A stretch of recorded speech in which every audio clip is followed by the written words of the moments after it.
Um, what we did today was we went to a few different places to really get the history of Cambodia. And one of the major things that happened in Cambodia's history, and it only happened about 35 years ago, was what was called the Khmer Rouge. And the Khmer Rouge was a genocide, basically. Between 1.8 and 2.3 million Cambodians were killed within the span of 4 years during the Khmer Rouge.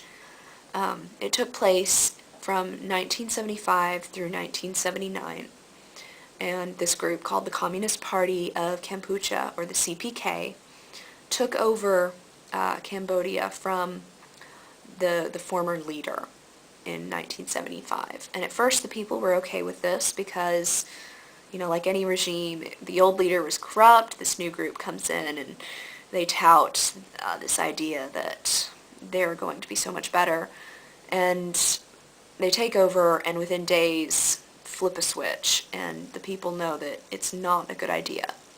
So their party, the Communist Party, they had this dream of Cambodia returning back to its glory, its former glory that it had once had as an agricultural empire. However, its former glory was as the Angkor Empire, and that was in the 12th century. So agriculture between the 12th century and the 1970s had really advanced technologically. And Cambodia was just not able, it didn't have the technological advancement that would be possible to make it an agricultural power in the area, and so what Cambodians' main agricultural crop is rice, obviously. It's very, it's tropical here, they get a lot of rain, and so rice is the major crop. And Cambodians typically harvest rice once a year because it's during the rainy season. When the CPK came in, they wanted to up that production to 3 times a year, which was completely impossible unless you have a lot of canals and irrigation systems and just huge infrastructure work, and just huge work on canals. So the CPK decided that that was what they would do. But that takes a lot of workers. So they decided that everyone would leave the city. They had forced evacuations of the city within days of taking over. Everyone had to leave Phnom Penh and go on forced marches to work camps to go and work in these canals, and they would be worked to death because they were starving or they had very little to eat. They were given very little to eat, and they had to do extremely hard labor, and anyone who spoke against this was seen as a dissenter and was sent to prison. And also anyone who, one of the major threats to the Khmer Rouge government was people who were educated. And so even if you appeared educated, you would be pulled out and taken to prison. This includes being able to read, being able to speak French, or even having glasses. Anything like that, speaking out, it didn't fit that norm. They were sent to these awful prisons. So we actually went to one of them, and there were just some of the results of the Khmer Rouge were that, a third of the population, it was about a third of the population, was murdered by its own government. All of the schools were shut down because education was frowned upon by the CPK, and it decimated an entire generation of families, of people.